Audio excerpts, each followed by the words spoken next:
ठीक है। तो लाइट जो है इंसिडेंट रे, ठीक है, आपके एयर से, रेयर मीडियम से ग्लास स्लैब में, मतलब डेंसर मीडियम में एंटर कर रही है। ठीक है। तो जब लाइट रेयर से डेंसर मीडियम में एंटर करेगी तो बताओ कैसे बेंड करेगी, कैसे झुकेगी? टुवर्ड्स द नॉर्मल, तो नॉर्मल की तरफ। तो ये जो एंगल हुआ this will be angle of refraction, correct. यहाँ रिफ्रैक्शन हुआ। ठीक है। अब ये कभी भी कोई सा भी अगर रिफ्रैक्टिंग सरफेस है, करेक्ट, ग्लास स्लैब है चाहे लेंस भी है, तो वहाँ पे दो बार रिफ्रैक्शन होता है। एक बार जब एयर से लाइट ग्लास के अंदर जा रही है और जब ग्लास से फिर बाहर निकल रही है। लेंस भी हम पढ़े थे तो लेंस में भी होता था, बट वहाँ पे हम डायरेक्टली लिख देते थे बिकॉज एक ही, मतलब जनरली वो उतना मैटर नहीं करता। जैसे मान लो अगर लाइट यहाँ से यहाँ जाती है तो बेंड करती है, ठीक है, और फिर जब ऐसे निकलती है तो ऐसे निकलती है, तो हम एक ही ऐसे दिखा देते थे। बट जनरली क्या होता है, अगर दो सर्फेसेज हैं तो एक बार लाइट मीडियम 1 से मीडियम 2 में जा रही है, फिर मीडियम 2 से फिर मीडियम 1 में बाहर निकल रही है। ठीक है। तो ये आपका हो गया रिफ्रैक्टेड रे, यहाँ रिफ्रैक्शन हुआ तो रिफ्रैक्टेड रे है। फिर यहाँ से दोबारा से लाइट क्या होगी, लाइट दोबारा निकलेगी, करेक्ट। एक मिनट,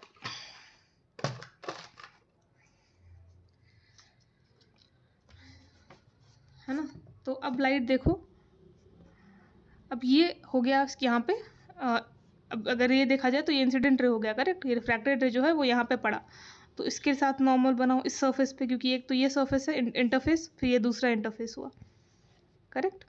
समझ में आ रहा होगा। तो लाइट क्या करेगी अब यहाँ से, अब देखो अब लाइट कहाँ जा रही है, डेंसर मीडियम ग्लास है, डेंसर मीडियम, वहाँ से एयर में निकल रही है, तो कैसे भागेगी अब, away from the normal. Angle refraction, तो ये अवे फ्रॉम द नॉर्मल के, ठीक है।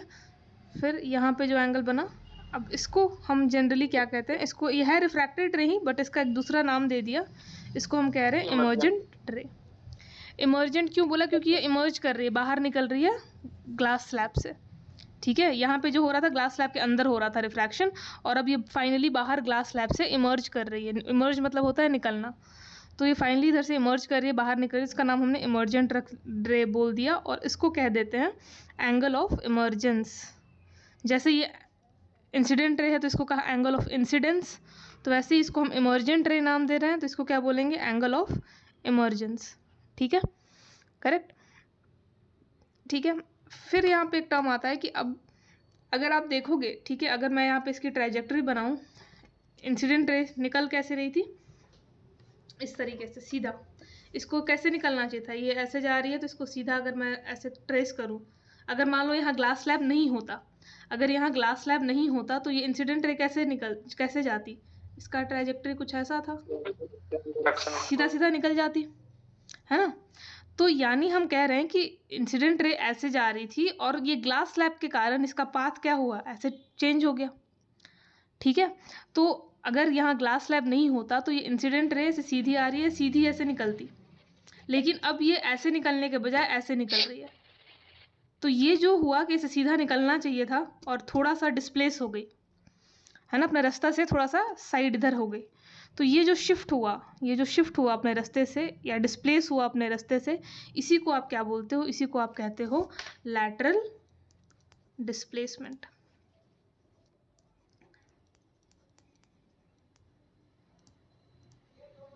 तो लेटरल डिस्प्लेसमेंट है क्या, द शिफ्ट या displacement of the incident ray due to the refracting medium.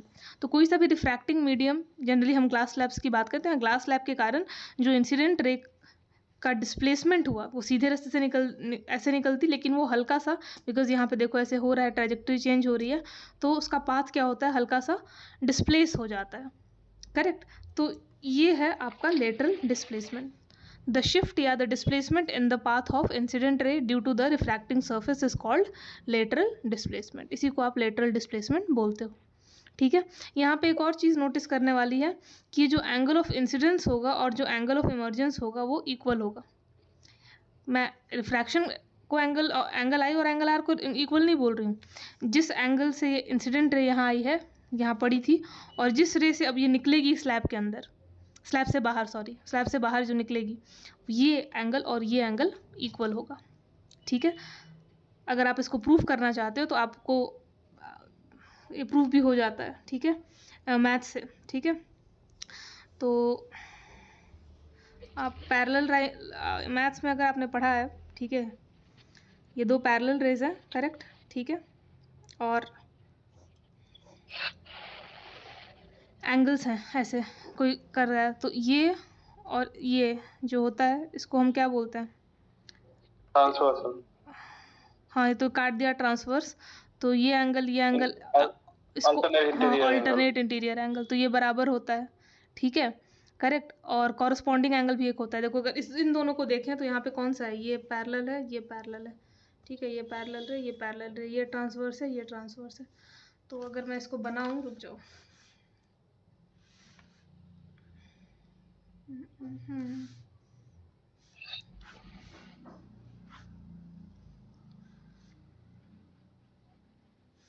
और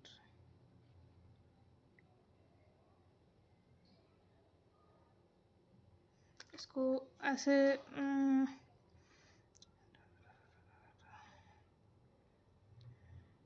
ये एंगल और ये एंगल, ये तो इसके इक्वल तो होगा नहीं, ये और ये अल्टरनेट इंटीरियर हो जाएगा, करेक्ट। और फिर ये जाओगे,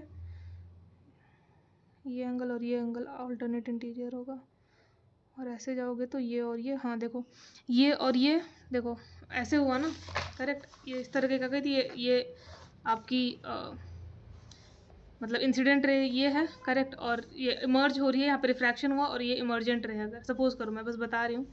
और अगर आप ग्लास स्लैब का दो सरफेस लोगे, ऐसा और ऐसा, ठीक है, करेक्ट, तो अगर ये एंगल लोगे, ठीक है, तो ये इसके ऑल्टरनेट इंटीरियर एंगल होगा, तो ये और ये बराबर होगा, ठीक है, और ये बराबर होगा, करेक्ट, ये ऑल्टरनेट इंटीरियर एंगल हुआ, ठीक है। और ध्यान से यहाँ देखोगे तो ये एंगल और ये एंगल को हम कॉरस्पॉन्डिंग एंगल बोलते हैं। इंग्लिश में क्या बोलते हैं मुझे नहीं पता, सॉरी हिंदी में। जैसे दो अगर पैरेलल रे ऐसे पढ़ते हैं ना, दो पैरेलल रे अगर जाती है तो आपको याद होगा कि ये वाला एंगल और ये वाला एंगल बराबर होता है, कॉरस्पॉन्डिंग एंगल इसको कहा जाता है। और जो ऐसे होता है, मतलब ये और ये, इसको ऑल्टरनेट इंटीरियर कहा जाता है। तो अगर आप ध्यान से देखोगे तो पहले तो आप बोलोगे कि ये और ये बराबर होगा, क्योंकि ये और ये कॉरस्पॉन्डिंग एंगल है, और बिकॉज ये ऑल्टरनेट इंटीरियर है तो ये और ये भी बराबर हो जाता है। ये मैथ्स है, ठीक है, आप जब मैथ्स पढ़ोगे तो उसमें जो लाइन्स और एंगल्स पढ़ते हैं तो उसमें ये चीज़ बताई जाती है, ठीक है। आप तो ऐसे ध्यान रखो, अगर मान लो नहीं समझ में आ रहा है तो कोई दिक्कत नहीं है, ठीक है।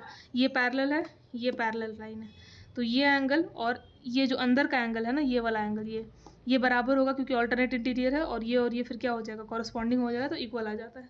सॉरी, ये और ये फिर ऑल्टरनेट इंटीरियर हो जाता है तो इक्वल आ जाता है। तो एनीवेज आपको तो जो ध्यान रखने की चीज़ है वो यही है कि कभी भी ऐसा लेटरल डिस्प्लेसमेंट होता है ना, तो एंगल आई और एंगल ई बराबर होता है, ठीक है।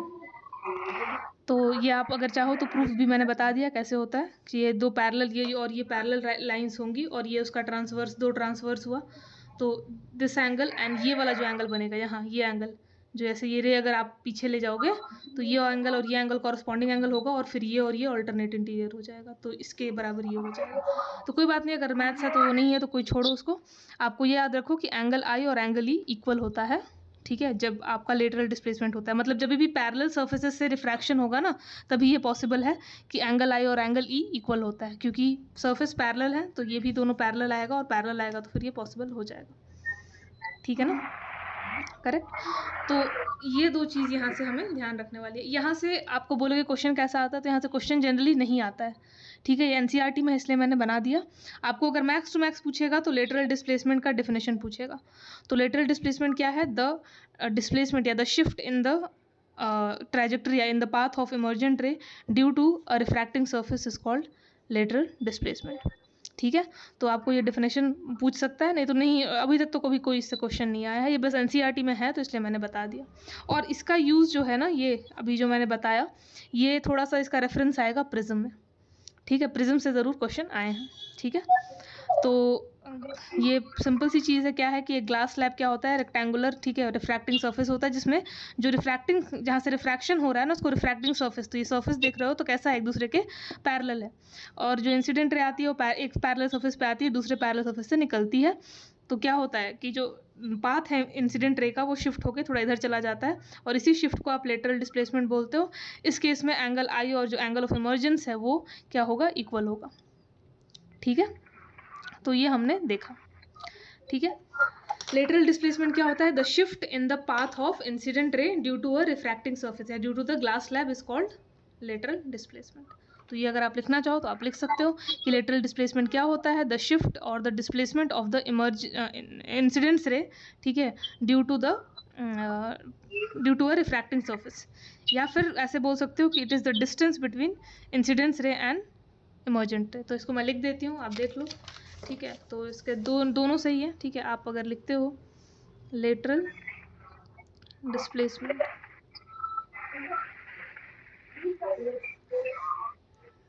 तो ये भी बोल सकते हो कि द शिफ्ट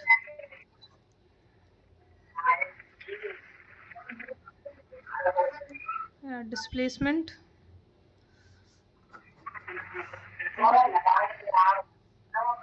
कोई म्यूट नहीं है, म्यूट कर लो। द शिफ्ट या displacement of the incident ray from its path या ट्रैजेक्टरी, जो भी बोलो एक ही बात है, due to the glass slab. या फिर इसको और भी ये भी बोल सकते हो कि the distance between incident ray and emergent रे। ये पूरा लिख देती हूँ, इमर्जेंट रे। और उसके बाद ये बना देना जो हमने अभी अभी देखा कि देखो जब रिफ्रैक्शन होता है, कोई ग्लास स्लैब है, दिखा देना कि ये ग्लास स्लैब है, करेक्ट। यहाँ से ये इंसिडेंट रे आ रही थी, इसको निकलना चाहिए था सीधा सीधा निकलना चाहिए था, लेकिन होता क्या है जब आप ये नॉर्मल बनाओगे, ये n1 हो गया, ये आपका इंसिडेंट रे हो गया। तो इंसिडेंट रे जो होती है वो ये क्या होगी, बेंड टुवर्ड्स द नॉर्मल करेगी ऐसे। ये एंगल आई हो गया, ये एंगल आर हो गया। और फिर अगर आप यहाँ देखोगे, यहाँ बनाओगे, तो ये कैसे करेगी, अवे फ्रॉम द नॉर्मल जाएगी। तो इसको कहा जाता है रिफ्रैक्टेड रे, और ये जो रे निकलती है ये हो जाती है इमर्जेंट रे। जो एंगल ये नॉर्मल आपका दूसरा नॉर्मल हो गया, क्योंकि आपने ये पहले सरफेस पे बनाया, इसके दूसरे सरफेस पे, तो n2 हो गया।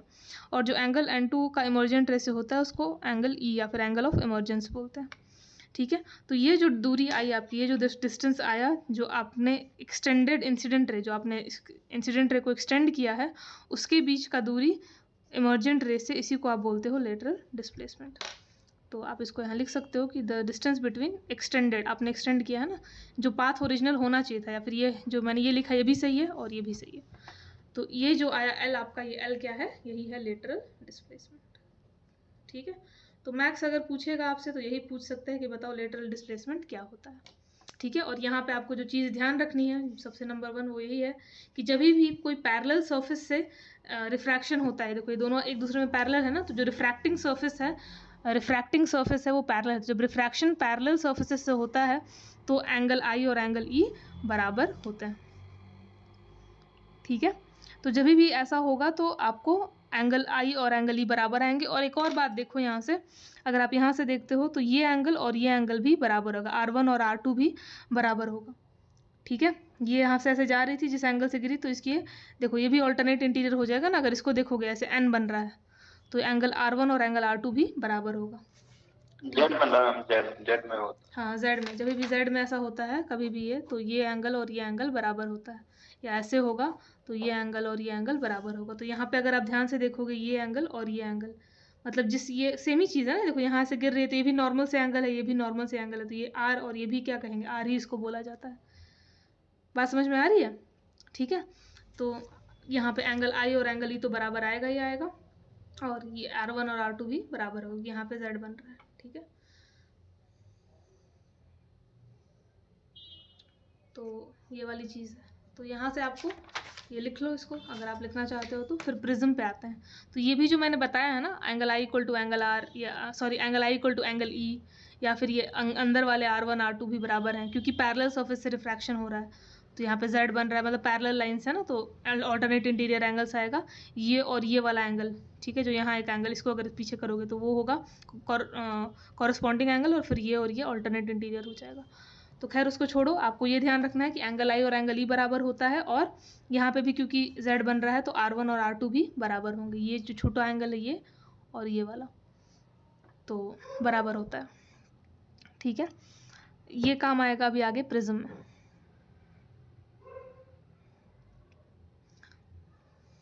यहाँ से अगर कोई क्वेश्चन आता है तो सिर्फ लेटरल डिस्प्लेसमेंट को आपको मतलब क्या है बोलना, लिखना आना चाहिए, नोट कर लो।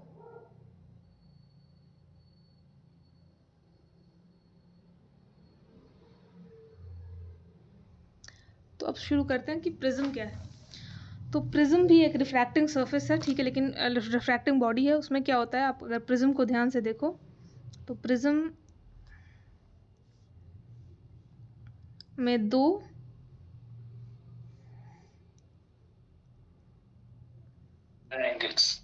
ट्रायंगुलर सरफेसेस होते हैं, ठीक है।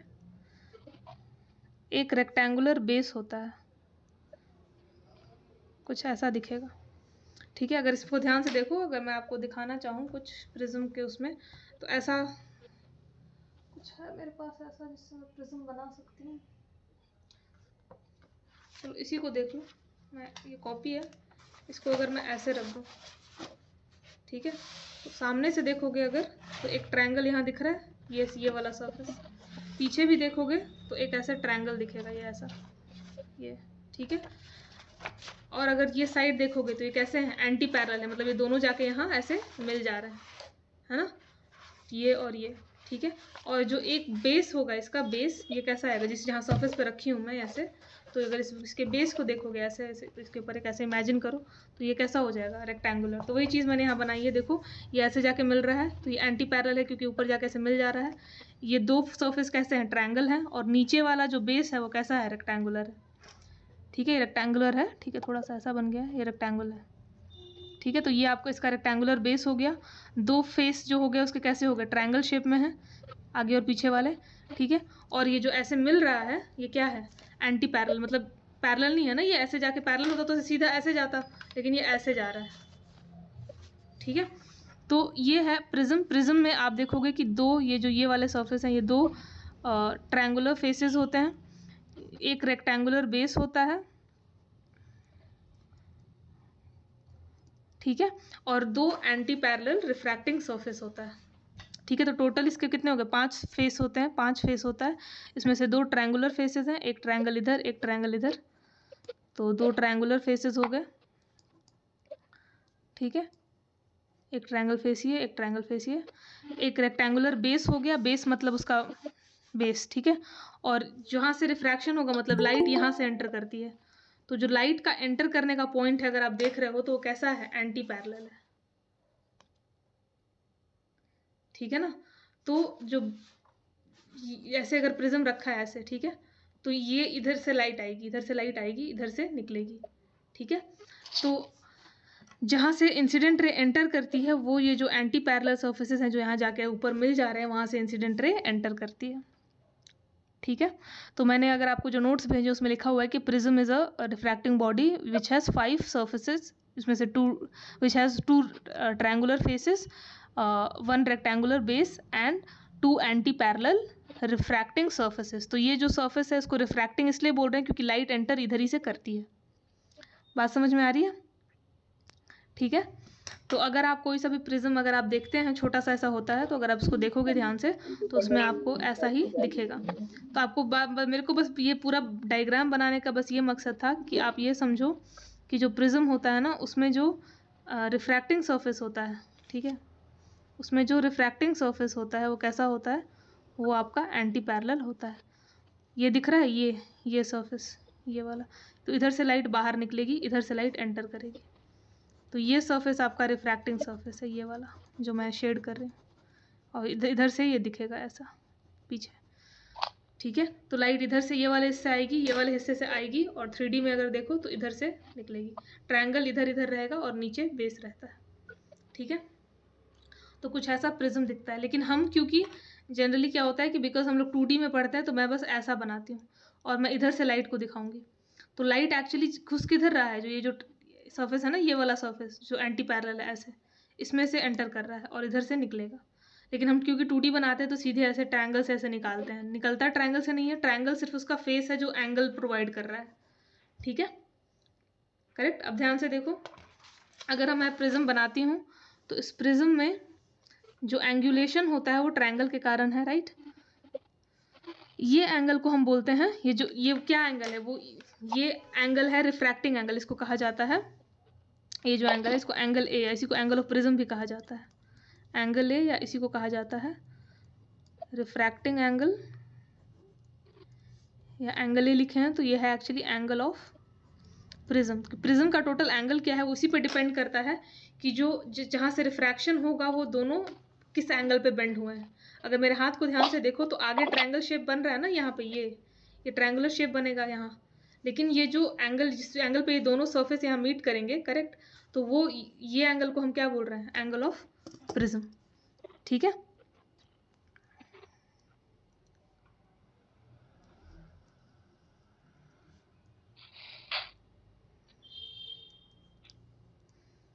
ठीक है, तो ये जो ये वाला सरफेस है, ये जो रिफ्रैक्टिंग सरफेस नंबर 1 है, ये यहाँ, ठीक है, यहाँ ऐसे, तो ये जो सरफेस है और जो पीछे ये वाला सरफेस है, ये दोनों आके जिस एंगल पे मिल रहे हैं वही तो क्या है, एंगल ऑफ प्रिज्म, ठीक है।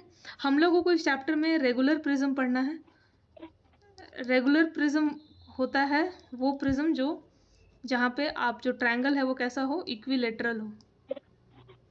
इक्विलेटरल ट्रायंगल क्या होता है, जिसमें तीनों एंगल्स क्या होते हैं, बराबर होता है, ठीक है। और कितने डिग्री के होते हैं, 60 60 60।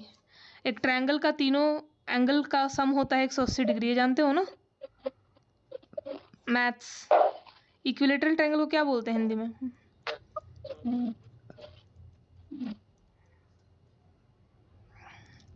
ठीक है। तो ये तीनों, हाँ, समबाहु त्रिभुज, ठीक है। तो 60 डिग्री 60 डिग्री 60 डिग्री, तो ऐसे ट्रायंगल को हम इक्विलेटरल ट्रायंगल बोलते हैं। तो ऐसा प्रिज्म जिसमें जो ट्रायंगल होगा वो इक्विलेटरल होगा, मतलब जो एंगल ऑफ प्रिज्म होगा, या फिर मैं ऐसा बोल दूं कि जहाँ पे एंगल ऑफ प्रिज्म 60 डिग्री होगा उसी को आप क्या बोलोगे, उसी को आप रेगुलर प्रिज्म बोलोगे, ठीक है। तो जहाँ रिफ्रैक्टिंग एंगल आपका 60 डिग्री होता है, ठीक है, तीनों एंगल्स एक्चुअली 60 होते हैं, इक्विलेटरल अगर ट्रायंगल है तो ऐसे प्रिज्म को हम क्या बोलते हैं, रेगुलर प्रिज्म। और आपको रेगुलर प्रिज्म ही लेके इस चैप्टर में पढ़ना है, ठीक है। और भी ऐसे भी प्रिज्म होते हैं जिसमें ये एंगल अलग हो, ये एंगल अलग हो, ये एंगल अलग हो, ठीक है, लेकिन हमें वैसा पढ़ना नहीं है, हमें जो लेके चलना है रेगुलर प्रिज्म लेके चलना है, ठीक है। अगर रेगुलर प्रिज्म बोला है तो 60 डिग्री मतलब आपको समझ लेना है कि एंगल 60 डिग्री है। अगर खुद से कुछ दिया हुआ है कि एंगल ए इतना है तो फिर वो एंगल ले लेके चलोगे, लेकिन अगर लिख रखा है क्वेश्चन में कि रेगुलर प्रिज्म तो आपको लेके चलना है 60 डिग्री। अगर मान लो क्वेश्चन में बाई चांस, ऐसा तो हमेशा देता है, अगर मान लो कोई एंगल ए नहीं दिया है तो आप एंगल ए को, और अगर आपको एंगल ए कैलकुलेट नहीं करना है, कुछ और कैलकुलेट करना है, कई बार एंगल ए भी कैलकुलेट करने को बोलता है, तो मान लो वहाँ पे एंगल आपसे एंगल ऑफ इंसिडेंस पूछ रहा है या एंगल ऑफ डेविएशन पूछ रहा है, तो आपको रेगुलर प्रिज्म ही लेके चलना है, तो एंगल ए को आप 60 डिग्री मान लोगे, ठीक है। नहीं तो जनरली क्वेश्चन में या तो ये लिखा रहेगा कि एंगल ए इतना है, या तो क्वेश्चन में लिखा रहेगा कि कैसा प्रिज्म है, रेगुलर प्रिज्म है। तो जहाँ रेगुलर प्रिज्म आप पढ़ोगे तो आपको मान के चलना है कि वहाँ पे एंगल ए कितना है, 60 डिग्री। एंगल ए होता क्या, इसको एंगल ऑफ प्रिज्म बोलते हैं। वो एंगल जिसपे जो यहाँ से रिफ्रैक्शन होगा ना, वो ये दोनों रिफ्रैक्टिंग सरफेस जिस एंगल पे मिलते हैं, तो यहाँ इधर देखो ट्रायंगल बन रहा है, तो ये ट्रायंगल का एंगल ही क्या कहलाता है, एंगल ए कहलाता है, ठीक है। ऐसे देखोगे तो यहाँ रिफ्रैक्टिंग सरफेस से मिल रहा है प्रिज्म का, ठीक है। तो ये वाला एंगल, यही है एंगल ऊपर वाला, ठीक है। हाँ, इक्विलेटरल में ये तीनों बराबर होते हैं, लेकिन अगर आपसे पूछे ये बेस वाला हो जाएगा ना, तो बेस वाला नहीं, आपको यही, इसी को आप मान के चलते हो एंगल है, यही है एंगल है, एंगल ऑफ प्रिज्म, ठीक है। बात समझ में आई, ठीक है। अब देखते हैं कि प्रिज्म में जब लाइट एंटर होती है तो होता क्या है, करेक्ट, वहां से फिर और चीजें आपको समझ में आएंगी। यहाँ पे आपको ये बात समझना कि प्रिज्म है क्या। Prism is a refracting body which is bounded by, या which is made of 5 surfaces, 2 triangular faces, 2 anti parallel surfaces and a rectangular base, ठीक है। जब व्हाइट लाइट एंटर करती है प्रिज्म में तो वहाँ पे एक डिस्पर्जन होता है। डिस्पर्जन अब अलग चीज़ है, बताती हूँ डिस्पर्जन क्या है, कैसे होता है, क्या होता है, ठीक है। यहाँ से आपको डिस्पर्जन ऑफ लाइट, अब होता क्या है कि व्हेन वाइट लाइट, ठीक है, सनलाइट जो है चाहे वाइट लाइट है, एंटर्स अ प्रिज्म, ठीक है, it splits into its 7 component colours. और इसी स्प्लिटिंग को अगर बुक में देखोगे तो लिखा है the splitting of white light into 7 components colour when it passes through a prism is called dispersion. तो जब लाइट किसी प्रिज्म में घुसती है तो निकलते टाइम वो अपने 7 कंपोनेंट कलर्स में स्प्लिट हो जाती है, डिवाइड हो जाती है। इसी को हम कहते हैं डिस्पर्जन ऑफ लाइट। ठीक है, तो ऐसे है, आपको बुक्स में ये भी मिला हुआ लिख जाएगा कि द स्प्लिटिंग ऑफ या the splitting of white light, the splitting of white light into its 7 component colors is called dispersion, is called dispersion of light। तो dispersion of light है क्या कि white light का 7 कलर में divide हो जाना, उसी को आप बोलते हो डिस्पर्जन। तो मैं अब प्रिज्म को सीधे ऐसे बनाऊंगी। ठीक है, तो जब लाइट जो है वो प्रिज्म से ऐसे इंसिडेंट रे हो गया, इंसिडेंट रे जब रिफ्रैक्टिंग सरफेस, जब ये प्रिज्म ऐसा है ना, तो इस रिफ्रैक्टिंग सरफेस पे आएगी और इधर से निकलेगी। तो मैं ऐसे 2D में दिखा रही हूँ। तो इंसिडेंट रे जब यहाँ आई तो इस वाले सरफेस से बाहर निकलेगी। ठीक है, तो जब लाइट यहाँ आई तो क्या होगा, यहाँ लाइट, अब यहाँ पे भी मीडियम चेंज हो रहा है। अब ध्यान से देखना यहाँ पे, चलो इसको थोड़ा बड़ा ही बना लेते हैं ताकि सबको दिखे। ठीक है, ये मान लो मैं प्रिज्म ले रही हूँ। ठीक है, ये angle of prism, angle A हो गया। ठीक है, लाइट जो है वाइट लाइट वो यहाँ से एंटर की, ये हो गई आपकी वाइट लाइट, ये हो गया आपका इंसिडेंट रे। तो ये इंसिडेंट रे है। अब लाइट जब एंटर कर रही है, ध्यान से देखना। ठीक है, अब मैं देखो ये सरफेस ऐसे है, इस पर मैं अगर नॉर्मल खींचूंगी तो मेरा नॉर्मल, अब मेरे को ये सरफेस दिख रहा है, तो इस पर नॉर्मल कैसा आएगा, कोई भी सरफेस अगर ऐसे है तो इस पर नॉर्मल ऐसे आएगा, करेक्ट। ठीक है, तो देखो ये सरफेस ऐसा है तो इस पर 90 मेरे को देखना है, 90 बना दिया इस पर, और इस 90 डिग्री वाले को क्या बोलेंगे, नॉर्मल, N1। सही है। ठीक है, जो एंगल इंसिडेंट रे नॉर्मल से बनाती है वो क्या होता है, एंगल ऑफ इंसिडेंस, करेक्ट। ठीक है, अब जब लाइट गई प्रिज्म पे तो क्या होगा, डेंसर मीडियम है तो कैसे बेंड करेगी, टुवर्ड्स द नॉर्मल। देखो नॉर्मल की तरफ बेंड कर गई। ये जो एंगल आया उसको हम बोलेंगे angle R1, angle of refraction. अब दोबारा इस सरफेस पे आ रही है तो फिर से क्या होगा, रिफ्रैक्शन होगा। अभी अभी हमने ग्लास लैब में भी यही देखा था, लेकिन वहाँ ग्लास लैब में क्या था कि जो दोनों सरफेस थे रिफ्रैक्शन वाले वो पैरेलल थे। देखो पैरेलल है ना। यहाँ पे क्या हो रहा है कि दोनों सरफेस कैसे हैं, एंटी पैरेलल, क्योंकि जाके मिल जा रहे हैं कहीं पे। ठीक है, तो अब यहाँ पे अगर मेरे को नॉर्मल बनाना है तो देखो, अब सरफेस अगर मेरा ये सरफेस है, मेरे को सिर्फ ये दिखेगा, इस पे 90 डिग्री अगर मैं बनाऊंगी तो मेरे को इस सरफेस पे 90 चाहिए। तो इस सरफेस पे अगर मैं 90 बनाऊं तो कैसा आएगा, 90, मतलब कुछ ऐसा 90। सही है ना। ठीक है, देखना है टेढ़ा इसलिए ऐसा टेढ़ा लग रहा है, तो आप इस सरफेस को बस देखो और इस पर 90 डिग्री का ये परपेंडिकुलर बनाने की कोशिश करो। तो ये आपका नॉर्मल नंबर 2 हो गया। ठीक है, तो अब ये इंसिडेंट रे है और ये कैसा है, एयर रेयर मीडियम है, तो नॉर्मल से दूर भागेगी, करेक्ट। तो नॉर्मल से ये दूर भागेगी। समझ में आ रहा है बात। तो यहाँ पे ये हो गया रिफ्रैक्टेड रे, ये हो गया यहाँ पे इमर्जेंट रे, करेक्ट। नॉर्मल से जो एंगल बना इमर्जेंट रे का उसको क्या बोलूं मैं, एंगल ऑफ इमर्जेंस। ठीक है, करेक्ट। अब यहाँ ये चीज़ है। ठीक है, अब देखो, अब यहाँ पे जैसे हमने ग्लास स्लैब में पढ़ा था लेटरल डिस्प्लेसमेंट, तो अब ये क्योंकि एंटी पैरेलल सर्फेस है तो यहाँ पे तो लेटरली डिस्प्लेस नहीं होगा, लेकिन एंगल आएगा यहाँ पे। ठीक है, किसी एंगल से लाइट बेंड हुई, क्योंकि 3D में हो रही चीज़ें यहाँ पे, वहाँ पे भी था लेकिन वहाँ पे पैरेलल सर्फेसेस थे। जो म्यूट नहीं है प्लीज़ म्यूट कर लो, आवाज़ आ रही है कुछ। ठीक है, फिर मैं देखूँ कि वाइट लाइट को जो इंसिडेंट रे थी वो निकलती कैसे, वो ऐसे सीधी निकलती, करेक्ट।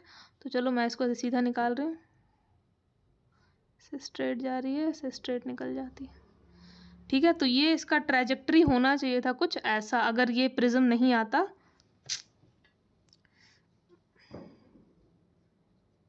अगर प्रिज्म नहीं आता तो ये इंसिडेंट रे कुछ सीधा ऐसे निकल जाती, करेक्ट। लेकिन ये इमर्जेंट रे निकल कैसे रही है, ठीक है, ये इमर्जेंट रे निकल कैसे रही है, इसको देखो ये कैसे निकल रही है, कुछ ऐसे निकल रही है। तो इसको मैं पीछे की तरफ अगर एक्सटेंड करूँ, ठीक है, तो देखो दोनों यहाँ मिल रही हैं। तो मैं ऐसा कह सकती हूँ कि ये जो इंसिडेंट रे है ये इतना एंगल से डेविएट हो गई, बेंड हो गई। यहाँ पे लेटरल शिफ्ट नहीं हो रहा है, यहाँ पे किसी एंगल से इतना पे निकलती, लेकिन ये ऐसे मतलब ऐसे निकल रही है। तो मैं कहूँगी कि इसका इतना एंगल से ये मुड़ गई, निकलना ऐसे सीधे चाहिए था लेकिन ये ऐसे बेंड हो गई, ठीक है। तो यहाँ पे जो डिस्प्लेसमेंट होता है वो एंगुलर होता है, मतलब किसी एंगल से बेंड हुई। उसको निकलना सीधा चाहिए था, ऐसे निकलना चाहिए था, लेकिन वो इतने एंगल से बेंड होके ऐसे निकल रही है। और ये बेंडिंग किसके कारण हो रहा है, प्रिज्म के कारण, क्योंकि यहाँ पे एक बार ऐसे बेंड हो रही है फिर ऐसे बेंड हो रही है, ठीक है।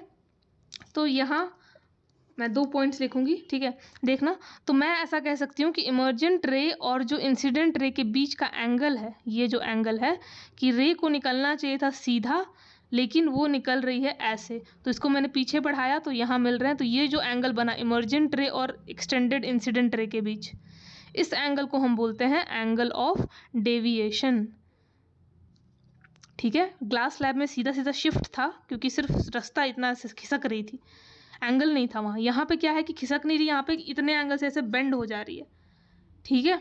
तो हम इस एंगल को कहते हैं एंगल ऑफ डेविएशन, और इसको पढ़ा जाता है डेल्टा, ऐसे लिखा जाता है, ठीक है। जैसे अल्फा बीटा थीटा होता है ना, वैसे ये ग्रीक वर्ड है, इसको डेल्टा बोला जाता है, ठीक है। तो ये है एंगल ऑफ डेविएशन, इसको लिखते हैं ऐसे, जैसे रिफ्रैक्टिव इंडेक्स को n लिखते हैं, ठीक है, करेक्ट। वैसे ही एंगल ऑफ डेविएशन को हम डेल्टा लिखते हैं, ठीक है। एंगल ऑफ डेविएशन है क्या, it is the angle between extended incident ray and the emergent रे। या फिर ऐसे बोल सकते हो कि जितने एंगल से इंसिडेंट रे प्रिज्म के कारण अपने रास्ते से डेविएट हो गई, जितने एंगल से इंसिडेंट रे प्रिज्म के कारण डेविएट हो गई, निकलना चाहिए था ऐसा, निकल रही है इतने एंगल से बेंड होके, तो उस एंगल को कहते हैं एंगल ऑफ डेविएशन, ठीक है, लिख लोगे। तो ये है क्या, इट इज़ द, ये लिखा हुआ है आपके नोट्स में, मैंने नोट्स दे रखा है इसका। तो it is the angle between extended incident ray and the emergent रे, और इमर्जेंट रे के बीच में जो एंगल बना उसी को आप एंगल ऑफ डेविएशन बोलते हो। या आप ऐसा बोल दो कि the deviation in the trajectory of incident ray due to the prism is called emergent ray, कि प्रिज्म के कारण इंसिडेंट रे जितने अपने पाथ से डेविएट हो गई, जितने एंगल से वो मुड़ गई, जितने एंगल से वो बेंड हो गई, उसी एंगल को आप बोलते हो एंगल ऑफ डेविएशन, ठीक है। तो the deviation in the trajectory of incident ray due to the prism is called angle of incidence, ठीक है। तो ये डेविएशन एंगल है, डेविएशन नाम ही रखना है, डेविएशन मतलब क्या होता है, भटकना, तो भटकने का इसका एंगल है, डेविएट करना, ठीक है, मुड़ना, तो वो इसी को कहा गया एंगल ऑफ डेविएशन, डेल्टा, ठीक है। अच्छा, एक और चीज़ है कि प्रिज्म में ये होता है कि प्रिज्म में आप देखोगे कि हमेशा रिफ्रैक्शन के बाद ना, ये याद रखना कि कई लोग क्या करते हैं कि ऐसे रिफ्रैक्ट कराते हैं फिर इसको इधर, तो ऐसे मत निकालना क्योंकि ये नॉर्मल से दूर भागेगी ना। जब आप प्रिज्म बनाते हो तो लाइट यहाँ देखो, इसको ध्यान से देखो, वाइट लाइट यहाँ एंटर कर रही है, तो जब यहाँ नॉर्मल इस सर्फेस को देखोगे तो यहाँ नॉर्मल 90 डिग्री ऐसे आएगा, तो नॉर्मल के टुवर्ड्स बेंड करेगी क्योंकि ये डेंसर मीडियम में जा रही है। लेकिन जब डेंसर से रेयर में निकलती है तो नॉर्मल क्योंकि ऐसा आता है तो वो अवे ऐसे जाती है। तो आफ्टर रिफ्रैक्शन हमेशा क्या होता है, आफ्टर रिफ्रैक्शन, ठीक है, द इमर्जेंट रे, जो इमर्जेंट रे निकलती है is always towards the base of prism, towards the base of prism, base of prism. तो जो प्रिज्म का बेस है, बेस प्रिज्म का क्या है, ये है ना, इसको बेस कहा जाता है ना, सतह, ठीक है। तो हमेशा जो इमर्जेंट रे निकलेगी, कोई सा भी एंगल्स यहाँ पे अगर इसको डालोगे तो हमेशा वो अगर ऐसे जा रही है तो हमेशा ऐसे बेंड करेगी, निकलती हमेशा टुवर्ड्स द बेंड, किस तरफ होता है, बेस की तरफ, ये बेस है ना प्रिज्म का, बेस ऑफ प्रिज्म। तो प्रिज्म का जो सतह होता है उसी की तरफ इमर्जेंट रे झुकी हुई आपको मिलेगी किसी भी एंगल से डालोगे तो, ठीक है। तो ये ऐसे मत कर देना, कई लोग क्या होते हैं बनाते हैं प्रिज्म तो ऐसे इंसिडेंट रे दिखाते हैं, फिर एक बार यहाँ बेंड कराते हैं, फिर ऐसे निकाल देते हैं, तो ऐसे नहीं निकलेगी कभी, हमेशा झुकी हुई रहेगी towards the base of prism. ठीक है, तो ये आपको ध्यान रखना है। चलो अब किसी को कोई डाउट है अभी इतने में तो पूछो, फिर आगे देखते हैं। पहले इतने अब जब यहाँ से वाइट लाइट ना, अच्छा ये भी बता ही देते, जब यहाँ से वाइट लाइट निकलती है, ये जो इमर्जेंट रे निकलेगी वो ऐसे सीधे नहीं, वो क्या होता है, ये वाइट लाइट स्प्लिट करती है। ठीक है, 7 हम लोग जब ऐसे दिखाते हैं नॉर्मल ऐसे प्रिज्म को, तो हम ऐसे बनाते हैं कि ये प्रिज्म है अगर, ठीक है, तो जो यहाँ से लाइट घुसी, अब मेरे को डायरेक्टली ऐसे ही बनाना है, ये लाइट, ये वाइट लाइट है आपकी, तो जब वाइट लाइट यहाँ से घुसती है तो यहाँ आपका रिफ्रैक्शन हुआ, लाइट बेंड की थोड़ी सी, और फिर अवे फ्रॉम द नॉर्मल गई। इसका नॉर्मल कुछ ऐसा है, इसका नॉर्मल कुछ ऐसा है। ठीक है, तो ये जो बेंडिंग हुई इसी को हम क्या बोलते हैं, डिस्पर्जन ऑफ लाइट। और जब लाइट बाहर निकलती है तो वो अपने 7 कॉम्पोनेंट कलर्स में निकलती है। ठीक है, तो ऐसे 7 कलर्स ऐसे यहाँ से बनते हैं। ठीक है, इसको हम याद करते हैं विबग्योर से। ठीक है, कैसे लिखा मैंने, विबग्योर, VIBGYOR। ठीक है, विबग्योर। ठीक है, VIB विब, ग्योर GYOR। R से है रेड, O से होता है ऑरेंज, Y से येलो, ग्रीन, ब्लू, इंडिगो और वायलेट। तो ये 7 कलर हैं इंद्रधनुष के। ठीक है, इंद्रधनुष सबने देखा होगा। ठीक है, तो ये इंद्रधनुष के 7 कलर हैं। ठीक है, जो सबसे पहले कलर निकल कर आता है वो होता है रेड, फिर ऑरेंज, इसी सीक्वेंस में निकलता है। सबसे लास्ट में आता है वायलेट, और सबसे ज़्यादा बेंडिंग भी, मतलब सबसे जो बेंडेड है ये होता है। अच्छा, ये क्या है, ये वाइट लाइट के कलर्स हैं। ठीक है, तो इनका कुछ वेवलेंथ होता है। ठीक है, रेड का जो वेवलेंथ होता है, ठीक है, आपको ये 400 नैनोमीटर से शुरू होके ये जाता है आई थिंक 760 नैनोमीटर्स तक, एक बार चेक कर लेना, और बीच में है। तो ये वाइट लाइट का वेवलेंथ होता है। अब बोलोगे वेवलेंथ क्या है, तो सुनना, लाइट जो है ना वो हम लोग, मैंने कहा था ना कि वेव और पार्टिकल नेचर होता है, करेक्ट, हमने पढ़ा था, राइट, सही है। पार्टिकल नेचर में मैंने बताया था कि कॉम्पटन इफेक्ट और फोटो इलेक्ट्रिक इफेक्ट, और आपका वेव नेचर में light travels as a wave, ये सब सपोर्ट करते हैं, जो रिफ्रैक्शन, रिफ्लेक्शन, पोलराइजेशन, इंटरफेरेंस, ये सारे के सारे फिनोमेना वेव नेचर को सपोर्ट करते हैं लाइट के, बताया था। तो यहाँ पे अगर आप देखोगे तो ये विबग्योर आपका आया, तो हम कहते हैं कि लाइट वेव से ट्रैवल करती है। वो वेव जितना डिस्टेंस ट्रैवल करती है ना, एक उसके साउंड आएगा तो और क्लियर हो जाएगा ये, लेकिन एक पूरे मोशन में, एक ट्राइजेक्टरी में जो लेंथ कवर करती है, जो डिस्टेंस ट्रैवल करती है, वही उसका वेवलेंथ कहा जाता है। वेव का लेंथ मतलब वेव का डिस्टेंस, एक तरीके से बोलो। ठीक है, तो उसको आप वेवलेंथ बोलते हो। अभी के लिए इतना समझो, फिर आगे साउंड में सारी चीज़ें बताऊंगी। ठीक है, तो ये उसका वेवलेंथ हो गया। ठीक है, तो मैं कहती हूँ कि वॉयलेट का हम 400 लेते हैं और 760 नैनोमीटर अराउंड, या 900 होता है। एक बार कंफर्म कर लो इसको, रुको मैं एक बार देख लेती हूँ कंफर्म, रिकॉर्डिंग ही बंद हो गई है। ठीक है, तो मैं क्या बता रही थी कि जिस रे ऑफ लाइट का, ठीक है, या जिस वेव का, ठीक है, आपका वेवलेंथ ज़्यादा होगा, चाहे वो एक्सरे हो, चाहे गामा रे हो, चाहे वाइट लाइट हो, सब अलग अलग वेव्स का अलग अलग वेवलेंथ होता है।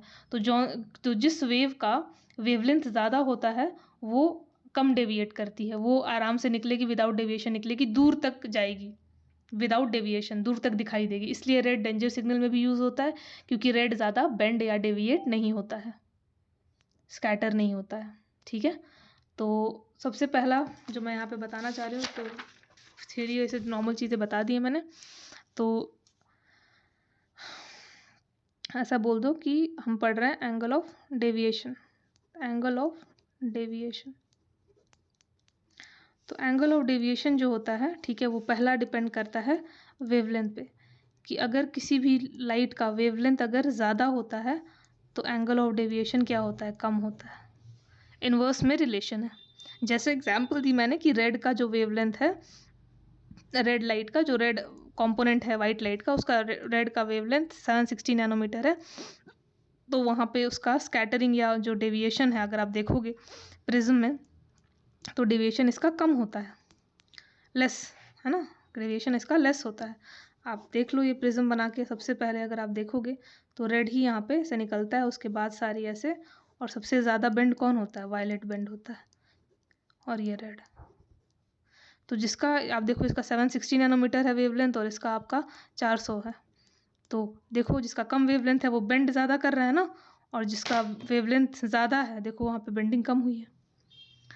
ठीक है, तो अगर वेवलेंथ ज़्यादा होता है तो डेविएशन कम होता है। ठीक है, दूसरा है कि रिफ्रैक्टिव इंडेक्स। अगर आप प्रिज्म का, ठीक है, प्रिज्म का रिफ्रैक्टिव इंडेक्स जितना ज़्यादा लोगे, मतलब इस प्रिज्म का ऑप्टिकल डेंसिटी जितना ज़्यादा होगा, तो आप जानते हो कि जितना रिफ्रैक्टिव इंडेक्स किसी का ज़्यादा होगा तो वो लाइट को उतना ज़्यादा बेंड करता है ना। जैसे अगर मान लो मैंने प्रिज्म लिया, अलग अलग मटीरियल है, हम अलग अलग मटीरियल का बना सकते हैं, ग्लास में भी अलग अलग क्वालिटी आती है। ठीक है, मान लो डायमंड का ही प्रिज्म बना दिया, सबसे ज़्यादा बेंड करेगा लाइट को। तो डिफ्रैक्टिव इंडेक्स उस प्रिज्म का जितना ज़्यादा आप बनाओगे, जितना ज़्यादा डेंसर होगा वो प्रिज्म, वहाँ पे जो डेविएशन होगा, एंगल ऑफ डेविएशन होगा वो उतना ज़्यादा होगा। डायरेक्ट रिलेशन है, यहाँ पे इन्वर्स रिलेशन था 1/, करके। ठीक है ना, समझ में आ रहा है ना ये? ठीक है, तीसरा चीज़ है, चलो टेम्परेचर तो उतना इंपॉर्टेंट है नहीं, ठीक है, कोई पूछता भी नहीं है, लेकिन टेम्परेचर अगर आप जानते हैं कि अगर आप टेम्परेचर बढ़ाते हैं तो क्या होता है, टेम्परेचर बढ़ाने से रिफ्रैक्टिव इंडेक्स कम हो जाएगा और डेविएशन भी कम हो जाएगा। किसी भी चीज़ का टेम्परेचर आप बढ़ाते हो तो वहाँ पे क्या होता है, जो पार्टिकल्स होते हैं वो भागने लगते हैं दूर दूर। ये चीज़ जानते होगे ना। अगर मान लो जैसे मैं एग्जांपल देती हूँ कि पानी है, लिक्विड है, उसमें टेम्परेचर दोगे तो क्या होगा, उसके पार्टिकल्स भागने लगते हैं और फिर बाद में गैस में इतना इतना ज़्यादा टेम्परेचर बढ़ाओगे कि वो गैसीय स्टेट में कन्वर्ट हो जाता है। तो टेम्परेचर बढ़ाने से क्या होता है, पार्टिकल्स दूर दूर जाते हैं, डेंसिटी कम होती है, रिफ्रैक्टिव इंडेक्स भी कम होगा और डेविएशन भी कम हो जाएगा। तो खैर ये इंपॉर्टेंट नहीं है, जो इम्पोर्टेंट है वो है एंगल ऑफ इंसिडेंस। ठीक है, तो एंगल ऑफ इंसिडेंस के साथ क्या रिलेशन है एंगल ऑफ डेविएशन का?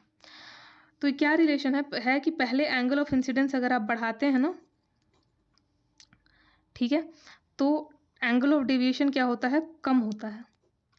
ठीक है, फिर एक पॉइंट रीच होता है जिसको आप बोलते हो मिनिमम डेविएशन।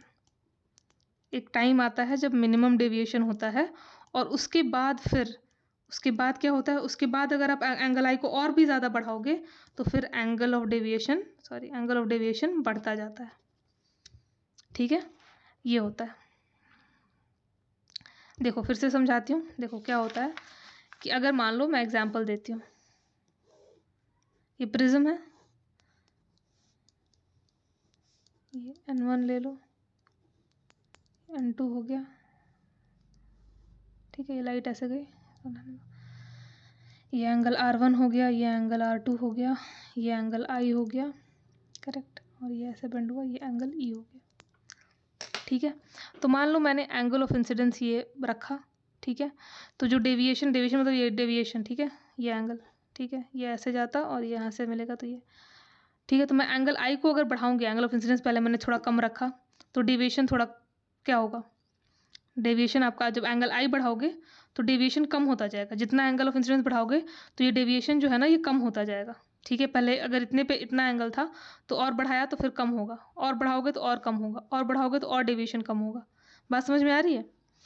जैसे सपोज करो मैं अगर एग्जांपल आपको दूं, जैसे मान लो अगर मैं एंगल आई को इससे ज़्यादा बढ़ाती हूँ, इतना रखती हूँ, तो डेविएशन क्या होगा, कम होगा, और अगर बढ़ाती हूँ तो फिर और कम होगा।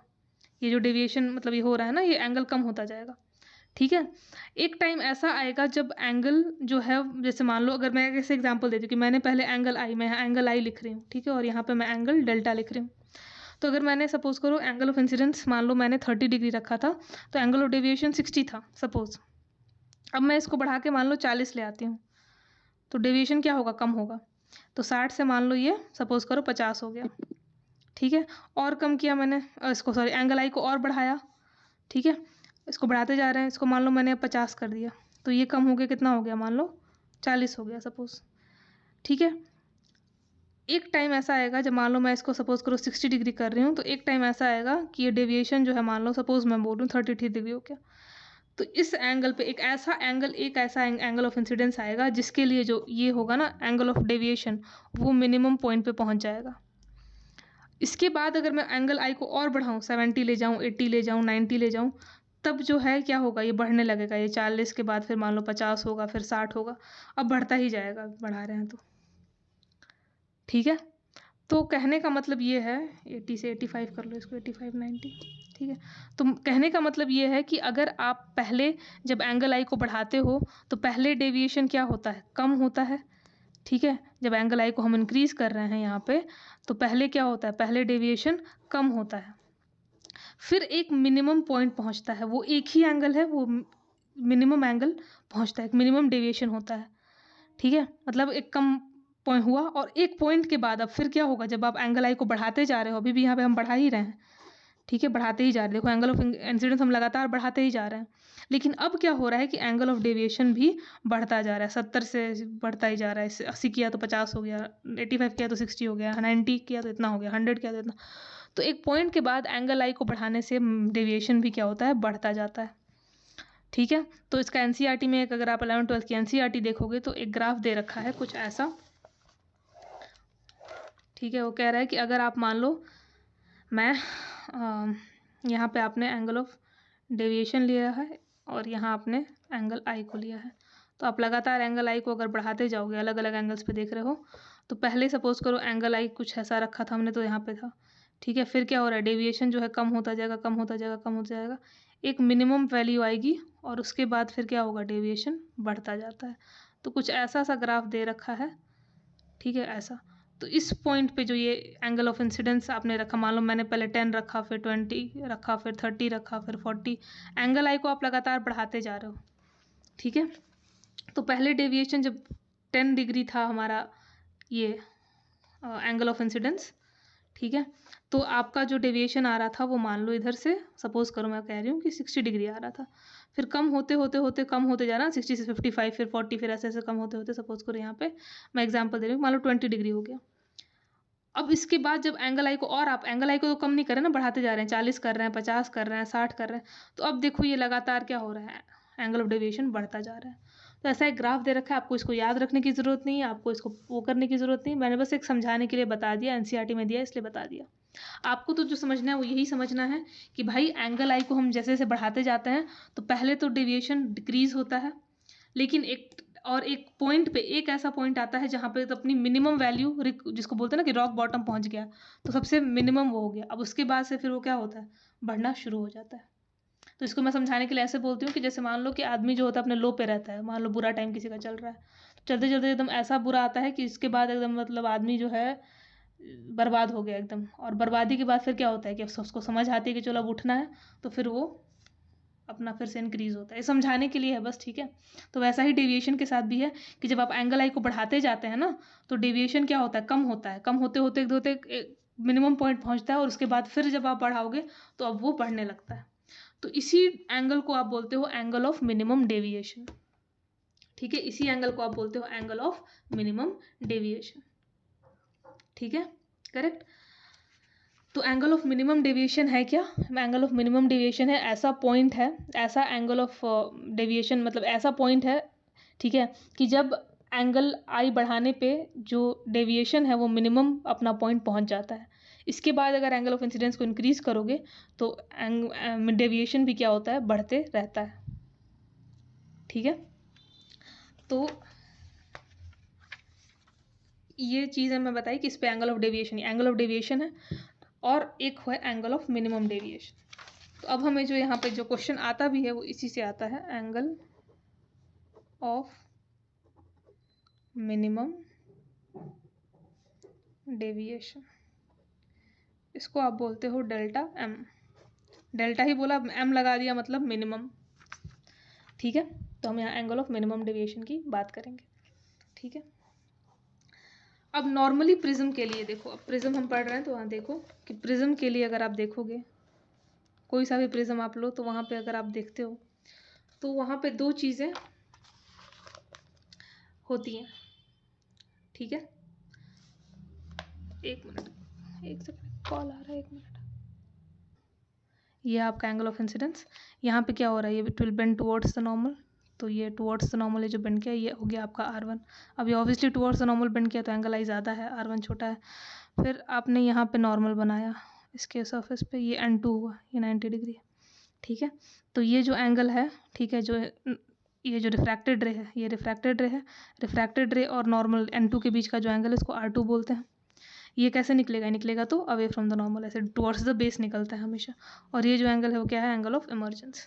ठीक है, अगर आप इंसिडेंट रे जैसे जा रही थी, इंसिडेंट रे है, तो इंसिडेंट रे का अगर पाथ जो है वो ऐसा कुछ रहता, ट्रैजेक्टरी करेक्ट, सीधा जाती तो, लेकिन इमर्जेंट रे कैसे निकल रही है, ऐसे निकल रही, तो इसको पीछे लेके जाओ। तो जब आप इंसिडेंट रे और इमर्जेंट रे दोनों को पीछे लेके जाते हो तो जहाँ मिलती हैं तो ये एंगल क्या होता है, इसको एंगल ऑफ डेविएशन बोलते हैं। ऐसा बोल दो कि इंसिडेंट रे को ऐसे निकलना था लेकिन निकल कैसे रही है, ऐसे, तो जितनी एंगल से ये बेंड हो रही है उसी को आप क्या बोलते हो, डेल्टा बोलते हो।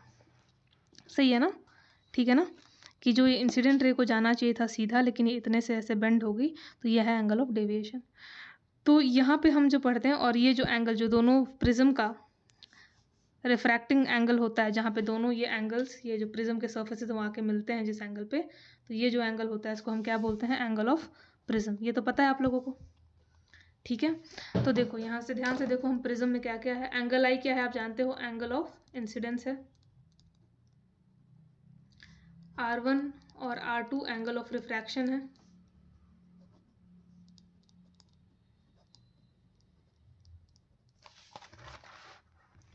करेक्ट, ठीक है। देन आपका एंगल ही क्या है, एंगल ऑफ इमर्जेंस है, और डेल्टा क्या है, एंगल ऑफ डेविएशन है, करेक्ट है, ठीक है। तो नॉर्मल प्रिज्म के लिए क्या होता है, अगर आप इसको फिर से यहाँ पे मैथ्स लगाओगे, ठीक है, वही पैरेलल रे और ये सब देख के लगाओगे, सिमिलर ट्रायंगल भी लगाना पड़ता है, तो वो लगाओगे अगर आप, तो वहाँ से क्या निकल कर आता है, वहाँ से यही आता है आपका कि यहाँ पे क्या होता है, क्योंकि अब यहाँ देखना कि पैरेलल सर्फेसेस नहीं है, ठीक है, तो यहाँ पे क्या आता है आपका, आता है कि एंगल ए, ठीक है, इज इक्वल टू आता है R1 प्लस एंगल R2, ये पहला किसी भी प्रिज्म के लिए, ठीक है। और जो दूसरा निकल कर आता है वो ये आता है कि एंगल आई प्लस एंगल ई बराबर होता है एंगल आई प्लस एंगल ई बराबर angle A plus angle delta,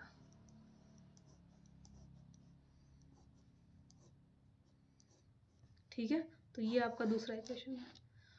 तो ये किसी भी प्रिज्म के लिए, नॉर्मल प्रिज्म के लिए ये दो इक्वेशंस हमेशा लगते हैं, ठीक है। तो आपको ये ऐसे कैसे आपको ध्यान रखना है, आप बोलो तो पूरा मैथ्स इसमें करके आपको सिमिलर ट्रायंगल, तो उससे कोई मतलब नहीं है, आपसे कोई पूछेगा नहीं। तो आपको जनरली याद रखना है कि किसी भी प्रिज्म के लिए एंगल ए जो होता है वो R1 प्लस R2 होता है, ठीक है, और एंगल आई प्लस ई बराबर होता है ए प्लस डेल्टा। ये भी आपको ध्यान नहीं रखना है, मेनली मैंने बता रही हूँ कि अगर आप इसको कैलकुलेट करके आओगे तो ये आएगा, हमें यहाँ से मिनिमम डेविएशन पे पहुँचना है, ठीक है। तो अब ध्यान से देखना, अब मैं बात मिनिमम डेविएशन, जो आपको क्वेश्चन आता है वो मिनिमम डेविएशन से आता है, ठीक है। तो मैंने आपको एक बात की कि मिनिमम डेविएशन जब होता है, ठीक है, वो क्या होता है, हमने अभी भी पढ़ा मिनिमम डेविएशन। तो मैंने आपको बताया कि मिनिमम डेविएशन क्या होता है, वो ऐसा एंगल है, ठीक है, एक पॉइंट आता है जब आप एंगल ऑफ इंसिडेंस को इंक्रीज करते जाते हो, तो एक ऐसा पॉइंट आता है जहाँ पे आपका जो डेविएशन है वो मिनिमम वैल्यू रीच कर जाता है। उससे ज़्यादा अगर एंगल ऑफ इंसिडेंस को बढ़ाओगे तो फिर डेविएशन बढ़ता जाता है। तो वो मिनिमम वैल्यू को जो डेविएशन की आती है उसी को आप क्या कहते हो, मिनिमम डेविएशन, ठीक है। जब एंगल कम रहता है, एंगल ऑफ इंसिडेंस कम रहता है, तभी भी डेविएशन ज़्यादा रहता है, और इसको बढ़ाते जाओगे, अगर मैक्सिमम वैल्यू पे जाओगे तभी भी डेविएशन जाएगा। बीच में कोई ऐसा एंगल होता है जहाँ पे डेविएशन मिनिमम होता है, तो उसी वैल्यू को हम, उसी डेविएशन की वैल्यू को हम एंगल ऑफ मिनिमम डेविएशन बोलते हैं, ठीक है ना, करेक्ट, ठीक है। तो अब यहाँ ध्यान से देखो, अब क्या हो रहा है, हम एंगल ऑफ मिनिमम डेविएशन को पढ़ रहे हैं, तो जब हम एंगल ऑफ मिनिमम डेविएशन लेके चलते हैं तो हम ये लेके चल रहे हैं कि भाई ये हो रहा है कि हम एंगल आई को कुछ ऐसा डाल रहे हैं, कोई ऐसी वैल्यू डाल रहे हैं जहाँ पे आपका डेविएशन जो है वो मिनिमम हो रहा है, यहाँ बेंड करे ऐसा, ठीक है, और फिर आपने ऐसे बनाया N2 और ये अवे फ्रॉम द नॉर्मल ऐसे, ठीक है, करेक्ट। ये आपका एंगल ऑफ इंसिडेंस है, ये आपका एंगल ऑफ इमर्जेंस है, ये आपका R1 है, ये आपका R2 है, ये आपका एंगल ऑफ प्रिज्म है, ठीक है।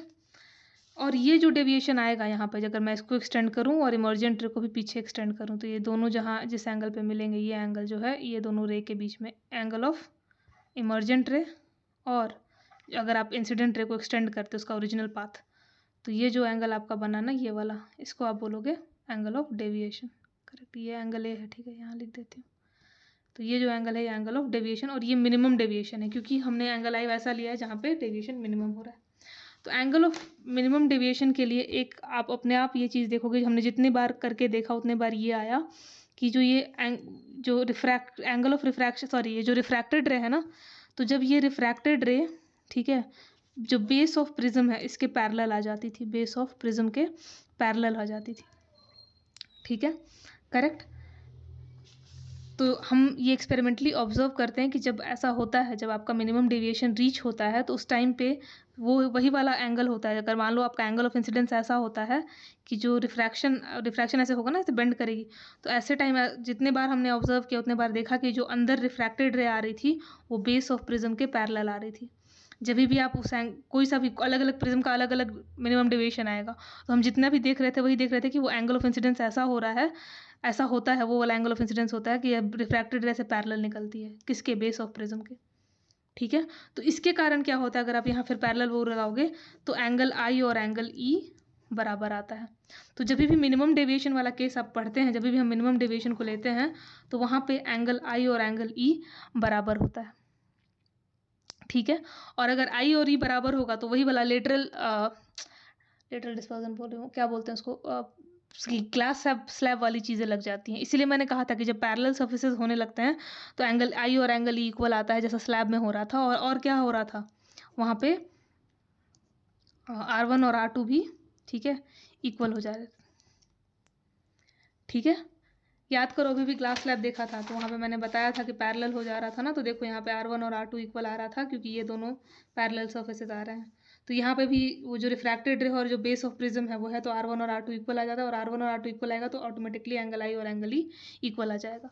तो यहाँ पे because of this being parallel R1 R2 equal आ जाते हैं और आई भी और ई भी इक्वल आ जाता है। यहाँ पे सिमिलर ट्रायंगल वाला थ्योरी लगता है, ठीक है, पूरा डिटेल में पढ़ने का कोई ज़रूरत नहीं, कोई नहीं पूछेगा आपसे, ठीक है।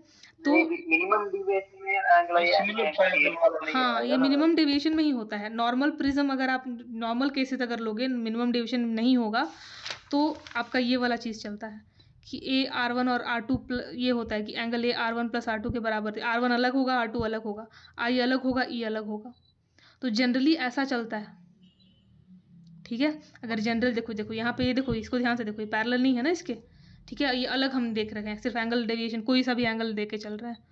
तो कोई सा भी एंगल लेके चलोगे या फिर मान लो ऐसे नॉर्मल लेके चल रहे हैं कोई सा भी, तो उस केस में आपको ये चीज़ें हमेशा लगती हैं प्रिज्म के लिए वैसे, लेकिन यहाँ पे R1 R2 अलग होगा, आई और ई भी अलग होगा, ठीक है। ये तो किसी भी केस में लगेगा, ये तो नॉर्मली प्रिज्म में ऐसा होता ही होता है कि angle A R1 plus R2 के इक्वल आएगा, आप करोगे कैलकुलेशन तो, और डेल्टा आई ई बराबर होता है ए प्लस डेल्टा, ये किसी भी प्रिज्म के लिए होगा। लेकिन यहाँ पे R1 अलग होगा, R2 अलग होगा, ई अलग होगा, आई अलग होगा, ठीक है। बस ये बता रही हूँ मैं कि किसी भी और भी केस में ये अलग आएगा, आई और ई अलग आता है, अलग अलग वैल्यूज आएंगी क्योंकि एंटी पैरेलल सर्फेसेस होते हैं यहाँ पे, ये भी एंटी पैरेलल है, ये भी। तो सिमिलर ट्रायंगल नहीं लग पाता है, ना ही कोई पैरेलल वाला उसमें वो लग पाता है।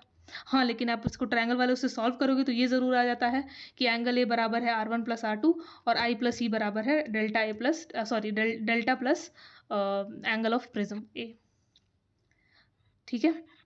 तो जनरली इसको जब मैं लिखती हूँ प्रिज्म के लिए, नॉर्मल प्रिज्म के लिए ए बराबर R1 प्लस R2 ऐसे ही लिखती हूँ, और आई प्लस ई बराबर होता है ए प्लस डेल्टा। ये किसी भी प्रिज्म के लिए नॉर्मल प्रिज्म है और कोई सा भी कंडीशन के लिए ये एप्लीकेबल है किसी भी हालत में। हाँ, यहाँ पे है कि R1 अलग है, R2 अलग आता है, आई अलग आता है, ई अलग आता है, ए तो है ही खैर, और डेल्टा तो है ही, ठीक है। ये अलग अलग हैं चीज़ें। लेकिन यही अगर मैं बात करूँ मिनिमम डेविएशन की, जब केस हो जाता है मिनिमम डेविएशन का, तो मिनिमम डेविएशन में हम ऑटोमेटिकली ये ऑब्जर्व करते हैं कि मिनिमम डेविएशन हम जितने आप करके देखोगे तो वहाँ पे जो ये रिफ्रैक्टेड रे आती है ना, वो पैरेलल आ जाती है बेस ऑफ प्रिज्म के, ये हो जाता है वहाँ पे, ये रिफ्रैक्टेड रे है जो अंदर रिफ्रैक्शन यहाँ पे है ना, नॉर्मल खींचा ऐसे, तो ये वाली रे इसके पैरेलल आ जाती है, ठीक है। तो जैसे ही ये दोनों पैरेलल हुए तो ऑटोमेटिकली आपका एंगल आई और एंगल ई बराबर हो गया, और ये R1 और R2 भी बराबर हो गया। तो मिनिमम डेविएशन जब होता है तो पहली चीज़ क्या होती है कि आपका जो रिफ्रैक्टेड रे है वो पैरेलल हो जाता है बेस ऑफ प्रिज्म से, और इसके कारण क्या होता है, इसके कारण होता है कि आई और ई बराबर हो जाते हैं और R1 और R2 बराबर हो जाते हैं। तो ये मिनिमम डेविएशन के केस में होता है। तो हमने देखा एक्सपेरिमेंटली ये प्रूवन है कि भाई जब मिनिमम डेविएशन वाला जब भी केस आ रहा है तो ये पैरेलल हो जाता है, और ये पैरेलल होने के कारण फिर वही पैरेलल वाले सरफेस वाले वो लगने लगते हैं, जो कि ऐसा कहाँ हो रहा था, और ग्लास लैब में हो रहा था। अगर याद है तो मैंने कहा भी था कि ये ग्लास लैब में तो ऐसा क्वेश्चन कभी आएगा नहीं, लेकिन मैं बता रही हूँ क्योंकि आगे प्रिज्म में यूज होगा। ठीक है, तो जैसे क्लास लैब में होता है वैसा ही यहाँ पे केस लग जाता है because of this being parallel. ठीक है, आप सॉल्व करना चाहें तो सिमिलर ट्रायंगल और उससे पैरेलल वाले जो लाइन्स और एंगल्स है उससे सॉल्व करके भी मैं बता सकती हूँ, लेकिन टाइम लगेगा, फालतू कोई पूछता है नहीं तो क्या फ़ायदा। ठीक है, तो अब हम यही चीज़ बस यहाँ पे क्या करेंगे, इसी वैल्यूज़ को यहाँ हम रख देते हैं और स्नेल्स लॉ लगाएंगे, तो जो हमारा मेन फॉर्मूला है वो आपको हो जाएगा। मेरे को कोई मतलब नहीं था इतना बताने का, मैं चाहती तो मैं डायरेक्टली फॉर्मूला बोल के बोल देती कि याद कर लो, है ना, करेक्ट। लेकिन बताने से क्या होता है कि एक तो आप लोग को चीज़ें समझ में आती हैं, दूसरा ज़रूरी नहीं है कि सिर्फ डेल्टा एम वाला स्नेल्स लॉ वाला क्वेश्चन आए, कई बार वो एंगल ए पूछ लेता है, तो एंगल ए जो होता है वो r/2 आता है, तो वो आपको ये जो नहीं पता रहेगा तो आप वो नहीं बता सकते। ठीक है, तो अब देखो, अब मैं कुछ नहीं करूँगी, बस यही वैल्यू को यहाँ पुट कर दूँगी। ठीक है, अब ये तो नॉर्मल प्रिज्म के लिए है, कोई सा भी प्रिज्म का कोई सा भी कंडीशन के लिए है, या बोलो कोई सा भी कंडीशन के लिए है। लेकिन अगर मैं मिनिमम डेविएशन की कंडीशंस इसमें लगा दूं अगर, तो क्या होगा, एंगल ए है r1 + r2। अब मिनिमम डेविएशन में r1 और r2 बराबर हो जाते हैं, करेक्ट है ना, तो मैं r1 और r2 दोनों को r लिख सकती हूँ क्योंकि दोनों बराबर हैं। ठीक है, जो एंगल रिफ्रैक्शन ये है वही है, ये भी आएगा क्योंकि अब पैरेलल उस पर जाके हिट कर रहा है। तो यहाँ से आ जाता है कि जो angle r angle of refraction आता है वो a/2 आएगा। सही है ना, क्योंकि r और r + r कितना हो जाएगा, 2 एंगल r हो जाएगा ना, angle r + angle r 2 angle r, और फिर 2 को इधर भेज दो तो एंगल r आ जाता है a/2। तो अगर आपको क्वेश्चन में एंगल ऑफ रिफ्रैक्शन नहीं पता है, एंगल ऑफ प्रिज्म दे रखा है, तो एंगल r क्या कैसे निकालोगे, a/2 से। जो भी एंगल होगा प्रिज्म का उसका आधा कर दोगे तो एंगल ऑफ रिफ्रैक्शन आ जाता है, पहली बात। दूसरी बात, मैं अगर यहाँ पे इसमें I और E लिखा है ना, करेक्ट, ठीक है, तो मैं क्या करूँ, ठीक है, दोनों बराबर हैं, तो मैं यहाँ एंगल E को भी क्या लिख सकती हूँ, एंगल I। क्यों, क्योंकि एंगल I और एंगल E दोनों बराबर ही हैं, तो मैं E को हटा के 2 बार एंगल I लिख सकती हूँ क्योंकि E भी तो एंगल I ही के बराबर है। तो एंगल I + एंगल I होता है a + डेल्टा, तो यहाँ से मैं लिख सकती हूँ 2 एंगल I बराबर होता है a + डेल्टा। अब यहाँ पे डेल्टा कौन सा है, डेल्टा m, क्योंकि ये चीज़ कभी तभी होगी जब डेल्टा मिनिमम डेविएशन के केस में, नॉर्मल ऐसा रहता है, लेकिन जब मिनिमम डेविएशन हुआ तो ये E को मैं I लिख दी और यहाँ 2 एंगल I आ गया, तो यहाँ से एंगल I कितना आता है, a + डेल्टा m/2। ठीक है, अब अगर मैं स्नेल्स लॉ लगाती हूँ, स्नेल्स लॉ क्या बोलता है कि refractive index of the denser medium, ठीक है, n2 1, तो यहाँ पे 1 एयर है तो मैं सीधे प्रिज्म लिख रही हूँ। स्नेल्स लॉ याद है ना भाई सबको, कि भूल गए,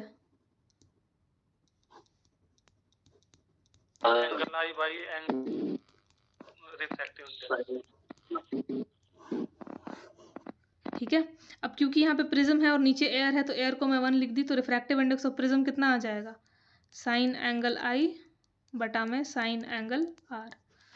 साइन एंगल I को आपने क्या लिख सकते हो, a और डेल्टा के टर्म्स में, a डेल्टा m/2, तो साइन a डेल्टा m/2 बटे R को a/2 साइन a/2, और यही फॉर्मूला से आपको क्वेश्चन आता है।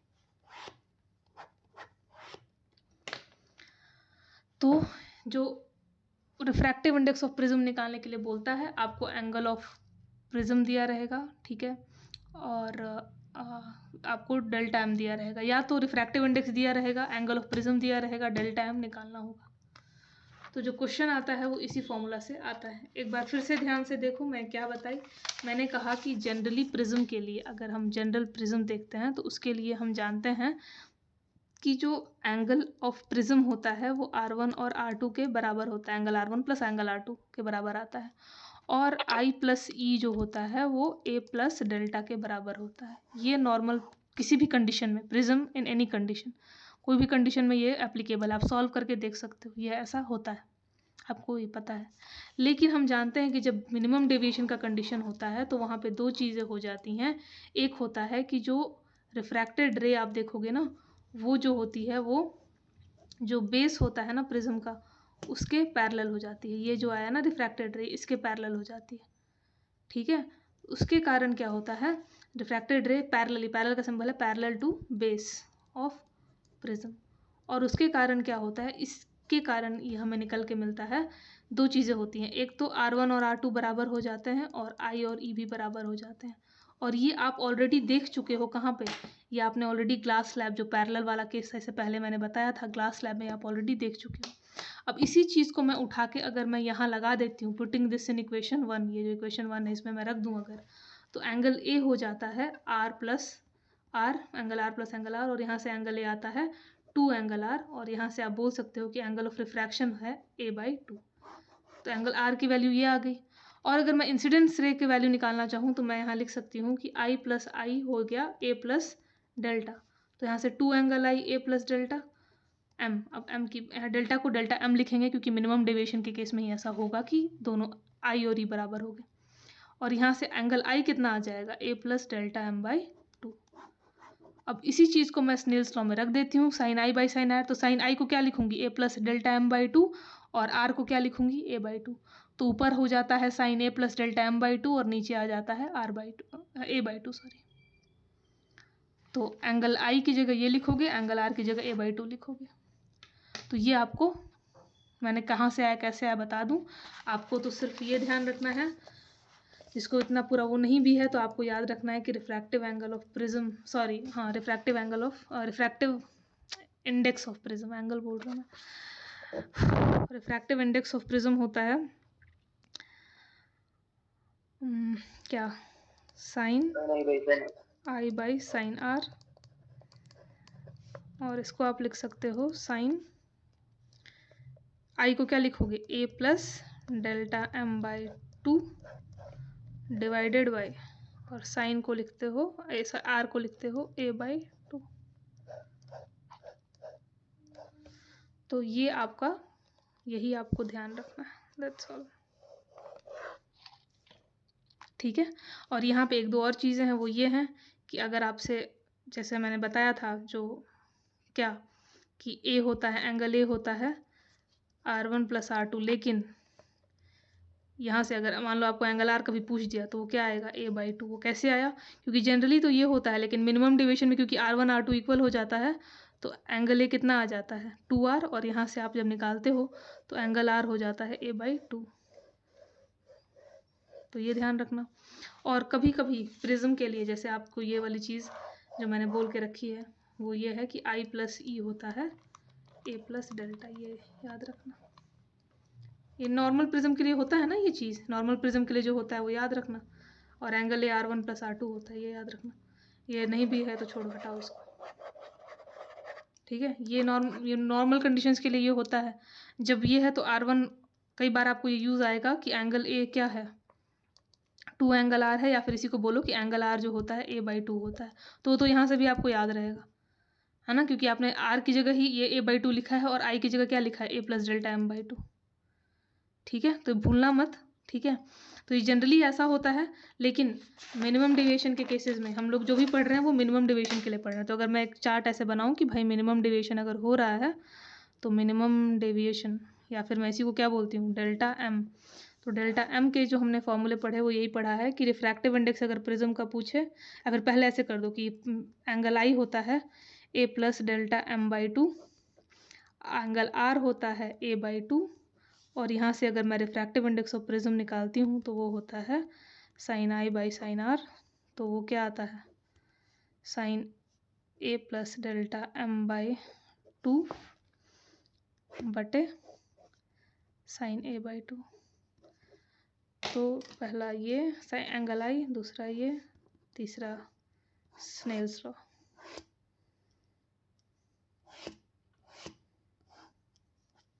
ठीक है, करेक्ट। तो ये मिनिमम डेविएशन का आपको क्वेश्चन यहीं से आना है और कहीं से नहीं आएगा, नहीं पूछता है जनरली, ठीक है। इससे भी सेफर साइड के लिए मैंने बोला कि और एनी कंडीशन, अगर और कोई कंडीशन होता है किसी भी कंडीशन में, हमेशा ऑलवेज, यह ऑलवेज एप्लीकेबल है प्रिज्म के लिए। तो ऑलवेज फॉर प्रिज्म हम जानते हैं कि जनरली आई प्लस ई जो होता है वो ए प्लस डेल्टा के बराबर होता है, और जो ए होता है वो R1 प्लस R2 होता है। इसी में हमने चेंजेस लाए हैं तो ये आया है। ठीक है, तो ये अगर नहीं भी ध्यान रहे कोई दिक्कत नहीं है, आपको ये ऊपर के 3 आपको ध्यान होने चाहिए। ठीक है, तो यही हमने पढ़ा है। ठीक है, अब इससे रिलेटेड क्वेश्चंस हैं, क्वेश्चंस करिए, देती हूँ 1-2 कैसे आते हैं, कैसे करना है। और बाकी जो मैंने डिस्कस, आज का क्लास तो है, ये वीडियो हो गया रिकॉर्ड, इसको पहले स्टॉप कर दो, नहीं तो इसमें क्वेश्चन बोल रहा है आपको कि calculate refractive index of regular prism given angle of deviation is, angle of minimum deviation बोलना चाहिए, angle of minimum deviation is 30 degree. ठीक है, तो जो गिवन है पहले हम हमेशा उसको लिख लेंगे, गिवन है। तो रिफ्रैक्टिव इंडेक्स ऑफ प्रिज्म आपको निकालना है। रेगुलर प्रिज्म है मतलब एंगल ऑफ प्रिज्म कितना लोगे, 60 डिग्री, ये मैंने बताया था। रेगुलर प्रिज्म मतलब इक्विलेटरल प्रिज्म है ना, तो 60 डिग्री हो गया आपका एंगल ऑफ प्रिज्म।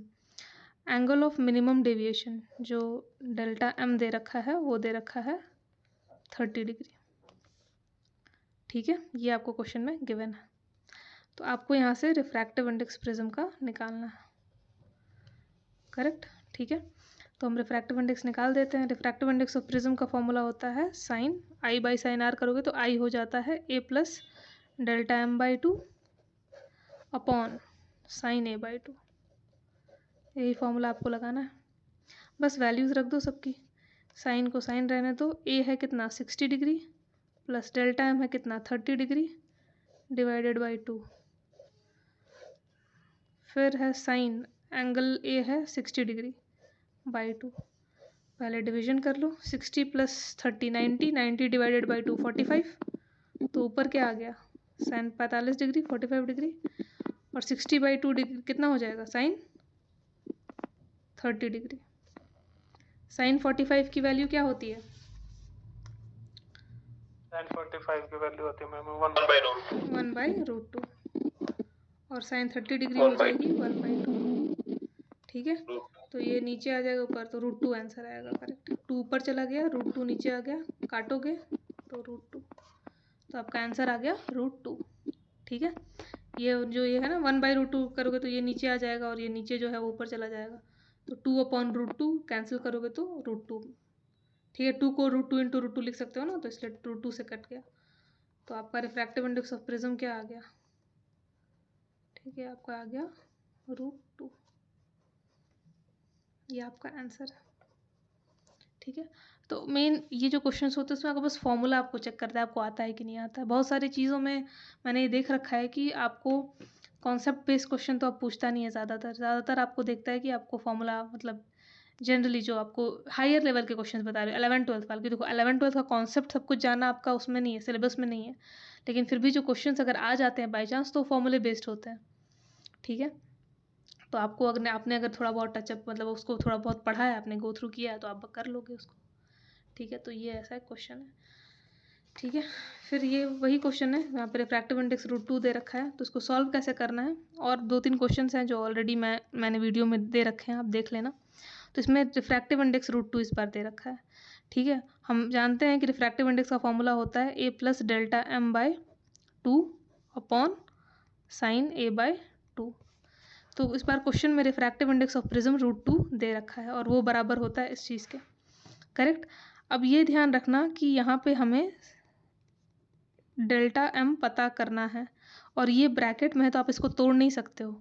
ठीक है, तो हमें साइन के साथ उसको वो करना है, लेकिन हाँ नीचे वाला हो सकता है साइन ए बाई 2, ए कितना है रेगुलर प्रिज्म है तो 60 डिग्री है बाई 2, तो हम जब सॉल्व करेंगे ना तो आप इसको तोड़ नहीं सकते, क्योंकि ये होल का डिवीजन में कई लोग क्या करते हैं कि इसको a/2 करके यहाँ पे भी साइन 30 लिख देते हैं। ऐसा मत करना, क्योंकि ये होल डिवीजन में इसको ऐड करने के बाद डिवाइड करना है, तो अभी डेल्टा हम पता नहीं है तो आप इसको सॉल्व नहीं कर सकते, और नीचे आ जाएगा साइन 30 डिग्री, करेक्ट।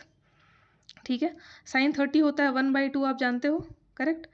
तो अब मैं यहाँ लिख सकती हूँ √2 और ये 1/2 यहाँ इसको लिख सकती हूँ 1/2 sin 30 की वैल्यू होती है, और ये इधर जाएगा तो मल्टीप्लाई हो जाएगा 1/2, और बच गया आपका यहाँ पे क्या sin a + Δm/2, ये बच गया।